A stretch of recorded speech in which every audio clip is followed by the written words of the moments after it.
The bullets were never meant for her. They were precision calculated for the skulls of 7-year-old twins, the future heirs to the most powerful crime empire on the East Coast. But instinct doesn't calculate odds or consider consequences.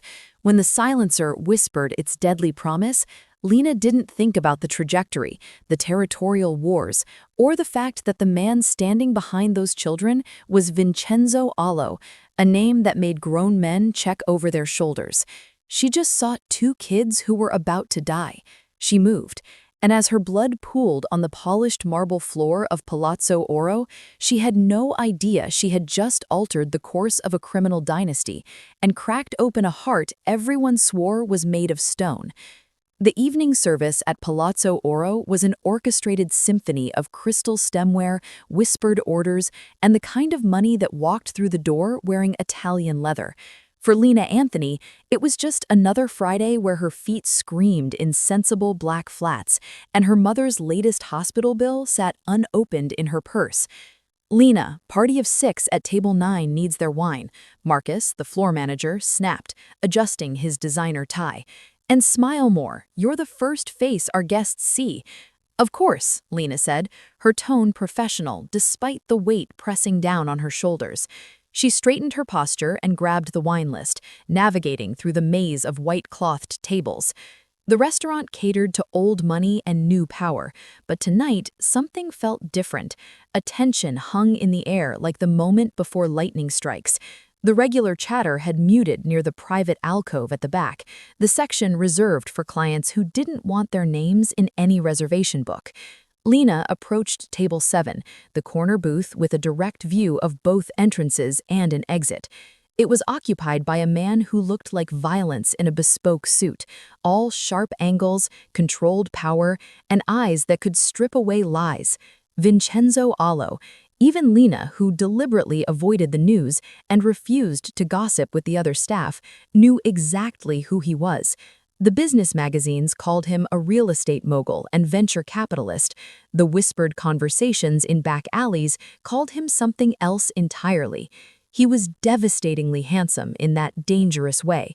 Strong jaw shadowed with a precisely trimmed beard, dark hair pushed back to reveal a face that could have been carved from marble, and hazel eyes that held the kind of cold calculation that made people reconsider their life choices.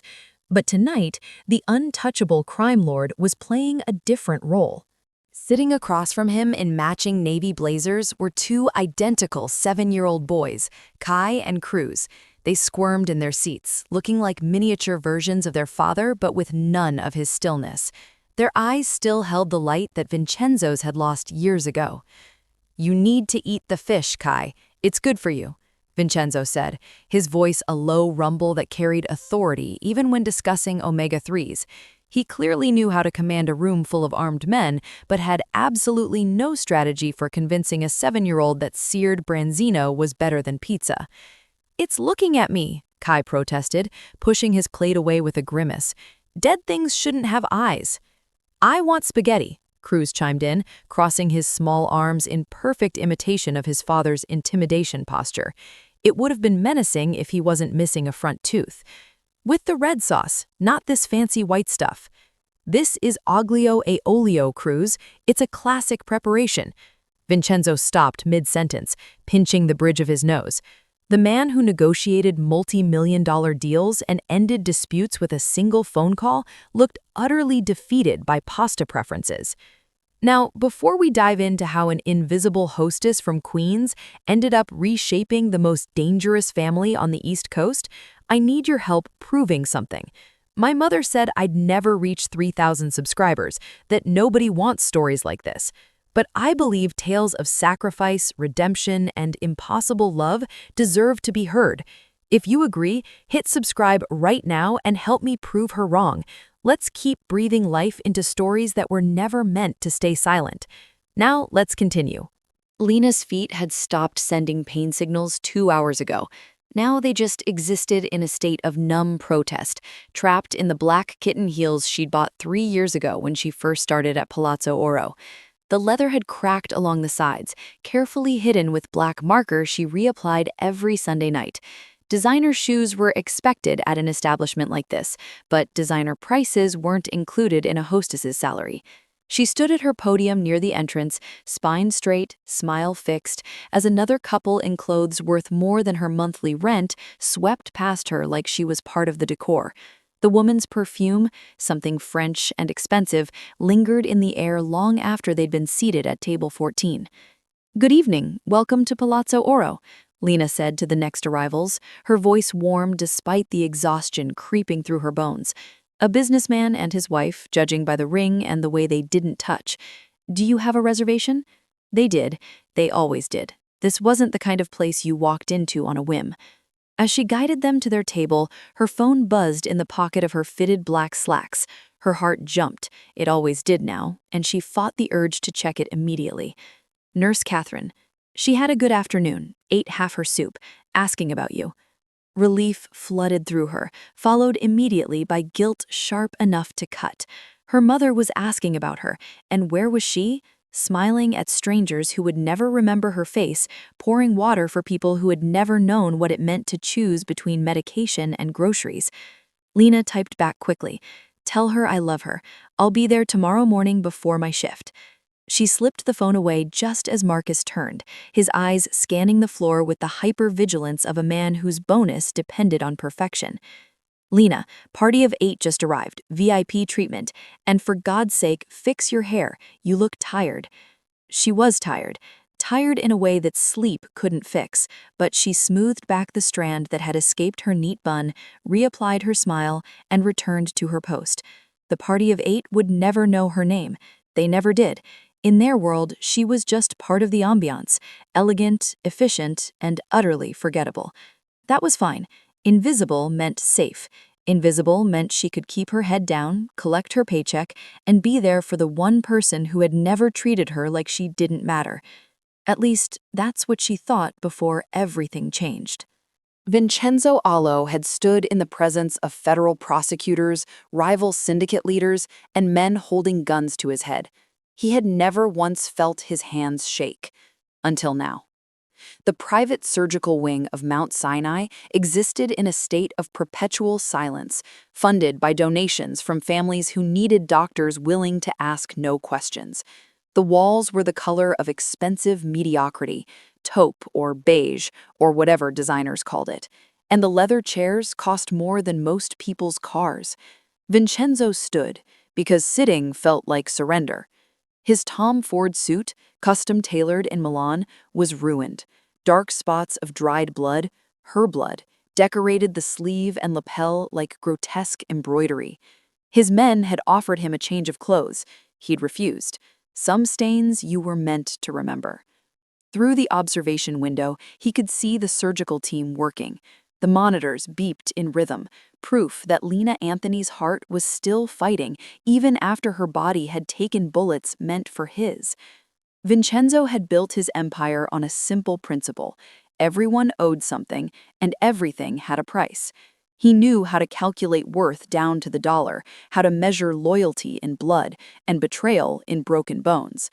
But what was the market value of throwing yourself in front of a bullet for children who weren't yours?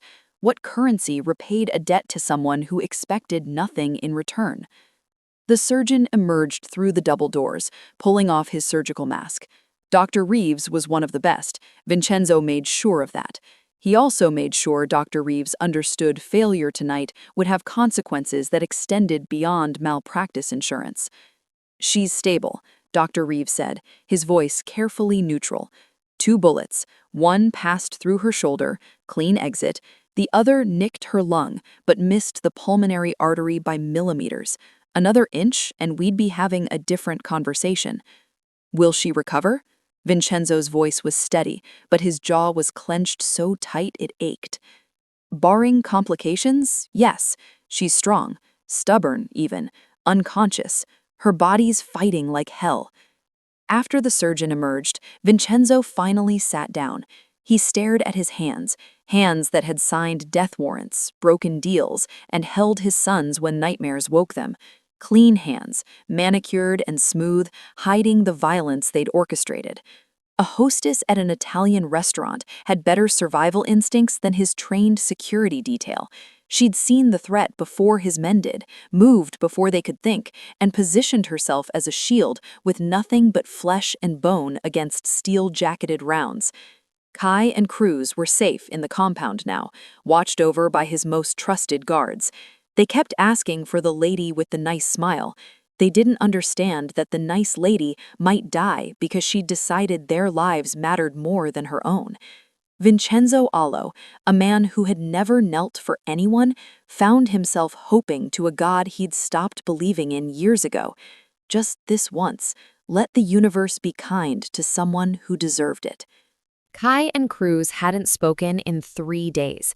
Not to each other, not to their father, not to the child psychologist who came with credentials from Harvard and a specialty in trauma. They sat in the compound's media room, side by side on the leather sectional, staring at a television screen that played cartoons neither of them watched. Dr. Morrison, the fourth therapist Vincenzo had called, emerged from the room shaking her head. They're in shock. Selective mutism triggered by the trauma. I've seen it before in children who've witnessed violence. She paused, choosing her words carefully. Mr. Allo, they watched someone take bullets meant for them. That's not something a 7-year-old brain can easily process. How do I fix it? Vincenzo's voice was raw, stripped of its usual authority. Time, safety, stability, and... Dr. Morrison hesitated. They keep drawing the same thing, a woman in red. They need to know she's alive. Lena opened her eyes to white ceiling tiles and the chemical smell of antiseptic. Pain radiated through her shoulder and chest, sharp, insistent, real. Real meant alive. Miss Anthony? A nurse appeared at her bedside, professional smile in place. Welcome back. You've been unconscious for 2 days. How are you feeling? Like I was shot, Lena whispered, her throat dry as sand. That's because you were. Twice. The nurse checked the monitors. You also have visitors who've been very patient. Well, as patient as 7-year-olds can be. Before Lena could process that, the door opened. Vincenzo entered first, and behind him, clutching his hands, were the twins. They looked smaller than she remembered, their eyes too large in pale faces. Boys, Vincenzo said quietly. She's awake. Kai moved first, breaking away from his father and approaching the bed with tentative steps. Cruz followed, his bottom lip trembling. They stared at Lena like she was something fragile, something that might disappear if they blinked. Hi, Lena managed, her voice barely above a whisper. She tried for a smile despite the pain. You two okay? That broke the dam. Cruz started crying, silent tears streaming down his cheeks. Kai grabbed his brother's hand, and then, as if they'd communicated telepathically, both boys carefully climbed onto the hospital bed, curling up on either side of Lena like she was a life raft in dark water. Careful of her IV, Vincenzo started, but Lena shook her head slightly. It's okay. The boys pressed close, their small bodies finally relaxing for the first time in days. Within minutes, their breathing had evened out into sleep. Vincenzo stood frozen, watching his sons rest against a woman they barely knew, the woman who'd saved them, the woman who'd shown them that not everyone in the world was a threat. Thank you, he said, his voice thick with something he couldn't name. Lena's eyes were already closing, exhaustion pulling her under, but before she slipped back into sleep, she murmured, "They're just kids. Of course I'd protect them." Of course, as if bravery was the default setting, as if she had any other choice. The estate sprawled across 15 acres in the Hamptons, hidden behind iron gates and century-old oak trees. Lena watched it approach through the tinted windows of Vincenzo's armored Mercedes, her discharge papers still clutched in her hand. The doctor had protested, said she needed at least another week of hospital observation. Vincenzo had made a single phone call, and suddenly early discharge was perfectly acceptable. "This is where you live?" Lena asked, staring at the mansion that looked like it had been transplanted from a European postcard. "It's where we all live now," Vincenzo corrected, his tone brooking no argument. "The boys need you, and you need protection. The Corsetti family knows what you did. That makes you a target." The word target should have terrified her. Instead, Lena just felt numb. Everything since the shooting had taken on a dreamlike quality, as if she was watching her life happen to someone else. The car stopped at the main entrance, where marble steps led up to doors that probably cost more than her mother's entire medical debt. Two men in dark suits stood watch, earpieces visible, hands resting casually near concealed weapons. This was insane. She was a hostess from Queens. She didn't belong in a world with armed guards and security protocols. Vincenzo's head of security, a woman named Gabriella with shark eyes and a shoulder holster, led Lena through corridors lined with art that belonged in museums. The twins trailed behind, refusing to leave her side even as they climbed a sweeping staircase to the second floor. "Your suite," Gabriella announced, opening double doors. Lena stepped inside and stopped breathing. The suite was larger than her entire apartment. Floor-to-ceiling windows overlooked manicured gardens where more suited men patrolled with German shepherds. A king-sized bed dominated one wall, dressed in linens that probably had a thread count higher than her credit score. An ensuite bathroom featured a soaking tub and separate shower with enough marble to build a small monument. "This is too much," Lena whispered. Mr. Alasso insisted on the east wing. Morning light, view of the gardens, close to the twins' rooms. Gabriella's expression softened slightly. "He also had your apartment cleared. Your belongings will arrive this afternoon." "You went through my things?" Panic spiked through Lena's chest. "We brought everything, including the photograph of your mother on your nightstand." Gabriella pulled out her phone, showing Lena an image of her studio apartment being carefully packed. Nothing was left behind. After Gabriella left, Lena sank onto the bed, her shoulder throbbing despite the pain medication. Kai and Cruz climbed up beside her, one on each side, their presence the only thing that felt real in this surreal palace. Through the window, she could see the perimeter wall topped with discreet cameras, armed men walking prescribed routes, a helicopter pad in the distance. She'd saved two children and woken up in a fortress. Protected, yes, but also trapped in a world where violence was currency and kindness was weakness. Except Vincenzo's eyes when he looked at his sons weren't weak. They were the eyes of a man who'd rediscovered something he thought he'd lost forever. Maybe monsters could learn to be human again. Maybe that's what she was here to find out. The estate's kitchen was a cathedral of stainless steel and Italian marble, designed for a Michelin-starred chef who prepared 5-course meals and intimidating soufflés. It had never seen chocolate chip cookies from a recipe scribbled on a grocery store note card.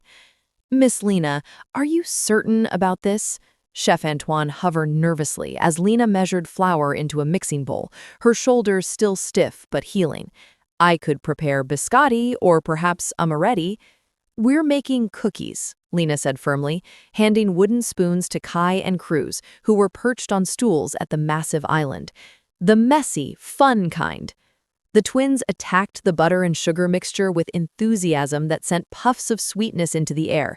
Cruz got more on his shirt than in the bowl. Kai decorated his face with flour like war paint. Both were laughing, real, unguarded laughter that echoed off the copper pots hanging from the ceiling. Vincenzo appeared in the doorway, still wearing his suit from whatever business had occupied his morning.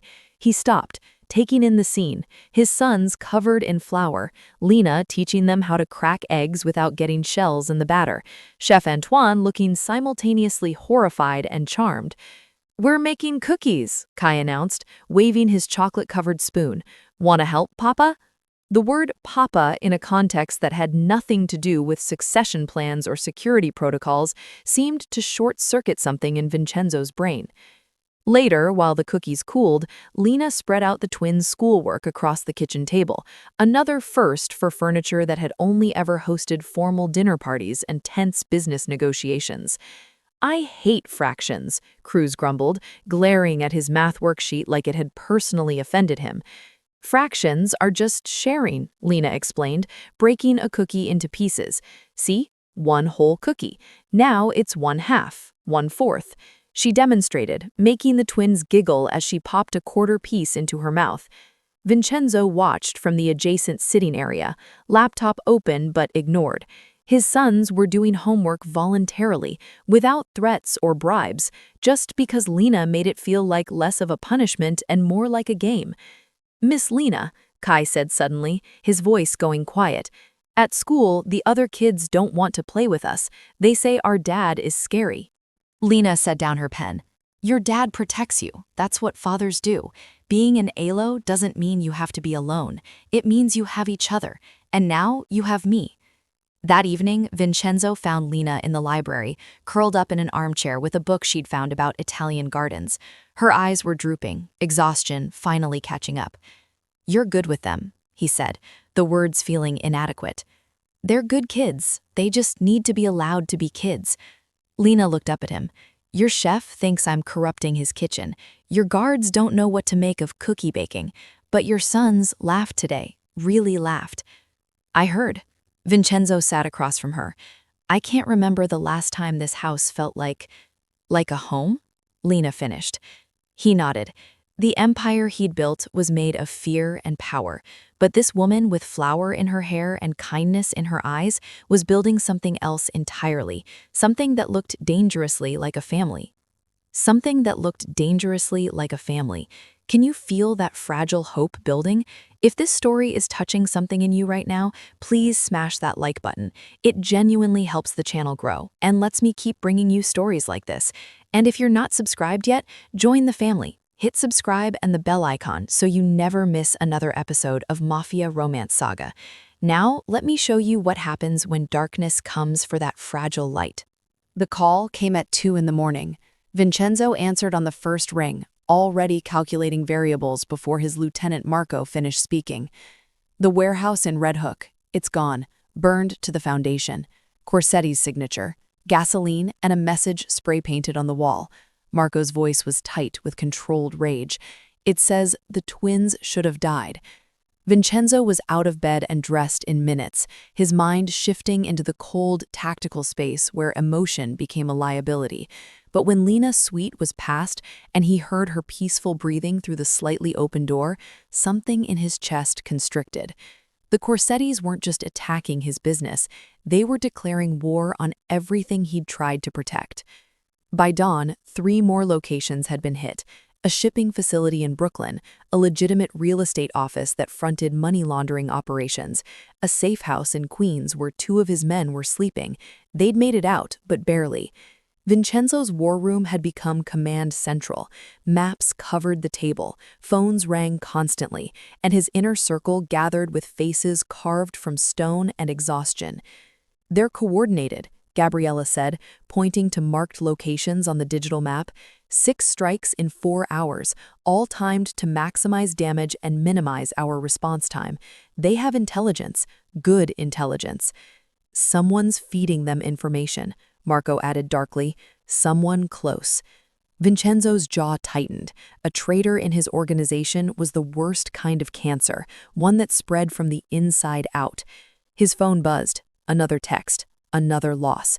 The pharmaceutical distribution network in Jersey, compromised. $2 million in product seized by the Corsettis before it could be moved. "They're dismantling us piece by piece," one of the younger lieutenants said, his voice cracking slightly. "Maybe we should..." "Should what?" Vincenzo's voice cut like a blade. "Surrender? Hand over my sons because the Corsettis want to send a message?" The room went silent. Lena found Vincenzo in his office at noon, still wearing yesterday's clothes, eyes bloodshot from screens and strategy. Empty espresso cups littered his desk like casualties. "You haven't slept," she said quietly from the doorway. "I can't afford to." He didn't look up from the reports. "The Corsetti family is taking apart everything I've built. They won't stop until my sons are dead and my empire is ashes." Lena stepped closer, seeing the weight crushing down on him, the impossible choice between protecting his children and protecting his legacy. "How bad is it?" "Bad enough that I'm considering sending you away, somewhere safe, somewhere they can't reach you." His voice was hollow. "You saved my sons, Lena. I won't let you die for that kindness." "That's not your choice to make." She sat across from him, meeting his exhausted gaze. "Those boys need me, and I think maybe you do too." Outside the window, armed patrols doubled their routes. The fortress was preparing for siege, and somewhere in the shadows, the enemy was already inside the walls. Lena had spent 5 years watching people who didn't know they were being watched. At Palazzo Oro, survival meant reading micro-expressions and body language, knowing which businessman was about to explode over a delayed appetizer, which couple was celebrating an anniversary versus which ones were having a final meal before divorce papers. It was a skill born of necessity, honed by repetition, and completely invisible to everyone who dismissed her as just another hostess. She noticed things, like how the new security guard, Thomas, always stepped away during shift changes to make phone calls, how he positioned himself near conversations but never participated, how his eyes tracked movements with the precision of someone cataloging information rather than protecting it. She noticed how he'd been on duty during 4 of the 6 attacks, how he'd called in sick the day the Red Hook warehouse burnt, the one where Vincenzo's men had arrived suspiciously fast, almost like someone had wanted to establish an alibi. For 3 days, Lena watched. Not because she was looking for a traitor, she didn't even know that's what she was doing at first. She watched because something felt wrong, the way a customer's forced smile used to signal an impending complaint. "Gabriella," Lena said, finding the head of security reviewing footage in the monitoring room. "Can I ask you something?" Of course. Gabriella didn't look away from the screens showing every angle of the estate's perimeter. "Thomas, the guard with the scar on his neck, how long has he worked here?" 6 weeks. Came highly recommended from the Santoro family. Why? Lena pulled out her phone showing notes she'd been keeping. He makes the same phone call every day at 2:47 p.m., exactly 2:47. He walks to the East Garden where the camera coverage has that blind spot near the fountain. The call lasts between 4 and 7 minutes. Gabriella's attention was fully on Lena now. "And he's always on duty when something happens to your operations, except for the one time he was conveniently sick." Lena pulled up her calendar. "Here, I marked every attack and his schedule. See the pattern?" Gabriella moved fast. Within an hour, Vincenzo was in the monitoring room, jaw clenched as he reviewed Lena's evidence. Thomas's phone records were being pulled, his background reinvestigated with the thoroughness that should have happened initially. "The Santoro family," Vincenzo said, quietly, dangerously. "They vouched for him. Either they've been compromised or they're part of it." "How did you see this?" Gabriella asked Lena, genuine admiration in her voice. "We run counter-surveillance. We check everything." "You were looking for threats from outside," Lena said simply. "I was trained to watch the people everyone thinks belong. At restaurants, the ones who cause problems are never the obvious troublemakers. They're the regular who suddenly changes their pattern, the polite customer who's too interested in the kitchen layout." Vincenzo looked at her like he was seeing her for the first time. The hostess who'd saved his sons had just potentially saved his entire organization. "Where is Thomas now?" he asked, his voice cold enough to freeze blood.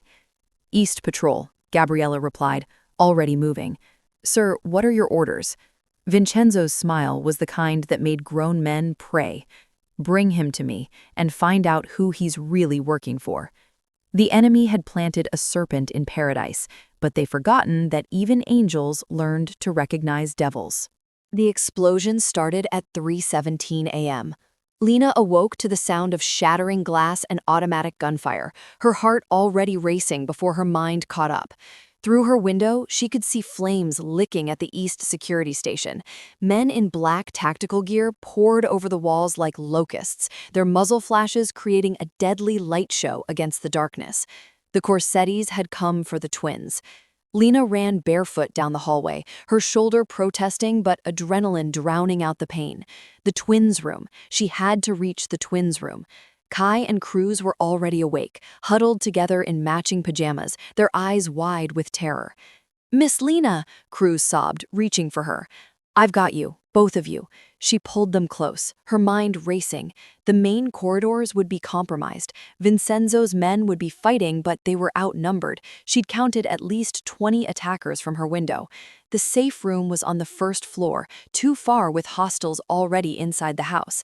But there was another way, the service tunnel she'd discovered 2 weeks ago while the twins played hide-and-seek, an old escape route from Prohibition era, running from the wine cellar to the garden house near the property's edge. "We're going on an adventure," Lena said, forcing calm into her voice, even as gunfire echoed closer. "Just like in the stories. Can you be brave for me?" Kai nodded, grabbing his brother's hand. "We're Alos, we're always brave." The service entrance was hidden behind a false panel in the upstairs linen closet, something she'd found by accident, stumbling against the right pressure point. She pulled it open, revealing stone steps descending into blackness. "Stay close, hold on to my shirt." She grabbed a flashlight from the emergency kit she'd insisted Vincenzo install after her first week. Above them, footsteps thundered, shouting in Italian, a scream cut short. They descended into the tunnel, damp stone walls pressing close, the air thick with the smell of earth and old wine.